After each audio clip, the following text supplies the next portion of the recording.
বন্ধুরা ঠান্ডার দিনে বিকেলবেলায় যদি কিছু খাওয়ার ইচ্ছা যায় মানে জাল কিছু খাওয়ার ইচ্ছা গেলে তাহলে এরকম করে আলু দিয়ে খুবই সুন্দর একটা রেসিপি বানায় খাওয়া পারবা স্যার হাতে রাখতে এটা খুবই ভালো লাগে। আর এটা ছোটোর থেকে বড় সবাই পছন্দ করব। আর কিভাবে মুচমুচা করবো আমি ওইটা খুবই সহজভাবে টিপসটা দিয়ে আজকের রেসিপিটা শুরু করলাম। তো প্রথমে নিয়ে নিলাম আমি আলু, একটাই আলু নিছি আমি, আর আলুটা অল্প সামান্য বড় সাইজেরই নিছি। তো আমার কাছে এই সাইজের আলু আছিল। যদি বড় সাইজের আলু থাকে, বড় শেপ দিয়ে যদি বানাবার চাও তাহলে বড় আলু নাগবো, আর ছোট শেপ দেওয়া চাইলে ছোট শেপ নাগবো। আলুগুনা পাতলা স্লাইস করা নাগবো। আমি হেনে একটা গ্রেটার নিয়ে এসে ওইটা দিয়ে করমু।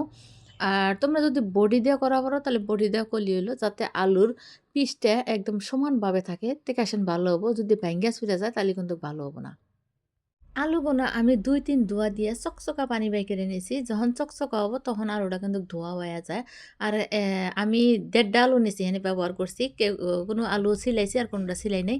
এনে নুন দিয়া রাইখা দিলাম। আমি ১০ থেকে ১৫ মিনিট এটা নুন দিয়া রাখবো, যাতে আলুগুনা খুবই নরম হয়ে যায়। আর যেকোনো শেপ দিলে যাতে আলুটা ভাঙে না, এইজন্য আমি নুন দিয়া মাখায় রাখলাম। তো নুন দিয়া মাখায় রাখার পরে আলুটা আবারও ধুয়ে নিছি। ধুয়ে নিয়ে পানি দিয়ে অল্প মুছে নিছি সুতি কাপড় দিয়ে। তো এরকম ঝরঝরা অবস্থায় এখন এটাকে আমি কি করব, সামান্য পরিমাণে নুন দিলাম। যেহেতু আমি নুন দিয়ে মাখায় রাখছিলাম। তারপর দিয়ে দিলাম আমি চাইলের গুঁড়া। আ কর্নফ্লাওয়ারের বদলে আমি চালের গুঁড়া ব্যবহার করলাম। মানে সহজভাবে যেটা আমি ওটাই ব্যবহার করলাম। যদি তোমার হাতের কাছে কর্নফ্লাওয়ার থাকে তাহলে কর্নফ্লাওয়ার দিয়ে দিবা। তো এখানে আর কিছু ব্যবহার করব না। এই যে আলুগুলা সুন্দর করে ভাজ করে নিলাম। আর একটা কাঠি নিয়ে নিলাম। কাঠির মধ্যে গাইতে নিমু। তো তোমরা চাইলে একটা আলু দিয়েও একটা কাঠির মধ্যে রাখা পারো, বা ২-৩ টা নেওয়া পারো। যেকোনো ডিজাইন যদি করা যায় এই আলু দিয়ে করা যাবো। কিন্তু আমি একটা করে কাঠির হাতে ৩ টা করে গাইতে নিমু, যাতে দেখতে ভালো দেয়া যায়। তো এক করে আমি সবকটাই আলু রোল করে নিয়ে নিছি। এই যে দেখতেছো, মাত্র আমার ৬ টা হইছে।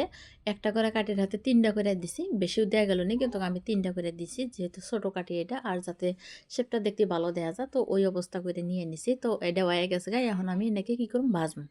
তো আমি আগে থেকে তেলটা হিটে রাখছিলাম। মিডিয়াম যখন হিট হইছে তখন এই যে ছাইড়া দিতেছি।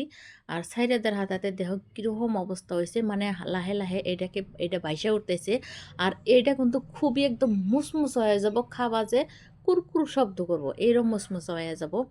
আর যখন ভাজা হবো তখন হালকা আঁচে ভাজা নাগবো। মানে মিডিয়ামের থেকে কম আগুনের তাপে এটাকে ভাজা নাগবো। অনেকক্ষণ সময় ভাজা যায়। আর কালারটা যাতে নষ্ট না হয়, তো ওইরকম করে আমি ভাইজা নিলাম। এই যে খুবই সুন্দর হয়েছে, সাদা রয়ে গেছে। এটা সম্পূর্ণ হয়েছে। তেলটা ঝরাইয়া আমি এটাকে নামায় নিতেছি। তো সবকটা নামান শেষ। অল্প ঠান্ডা হবার দিছিলাম, ঠান্ডা হয়ে গেছে। আবারও কিছু নুন ছিটিয়ে দিলাম উপর দিয়ে স্বাদ বাড়ানোর জন্যে। এখন দিয়ে দিলাম আমি মরিচের ফাঁকি, মরিচের গুঁড়া যে আছে গুঁড়া ফাঁকি, আমি আদা করে রাখছিলাম ওটা দিয়ে দিলাম। যাতে অল্প জাল লাগে, খাতে স্বাদ লাগে। তো মরিচের ফাঁকির পরিবর্তে গোলমরিচও দেওয়া যাব। তো আমি মরিচের ফাঁকিটাই দিয়ে দিলাম। এটা সম্পূর্ণ হয়ে গেছে গা। এখন এটা চার হাতে খাওয়ার পালা, এমনিও খাওয়া যাব। আমরা ২-৩ জনে খাইছি, যাকে আমি দিছি। তারা কমেন্ট করছে যে খুবই ভালো হয়েছে, খুবই স্বাদ হয়েছে। তো পরবর্তীতে এরম করে আরও বানায় খেলে। তো যাই হোক, আমার রেসিপিটা হেনে শেষ। যদি ভালো লাগে লাইক, শেয়ার, কমেন্ট কইরা দিও।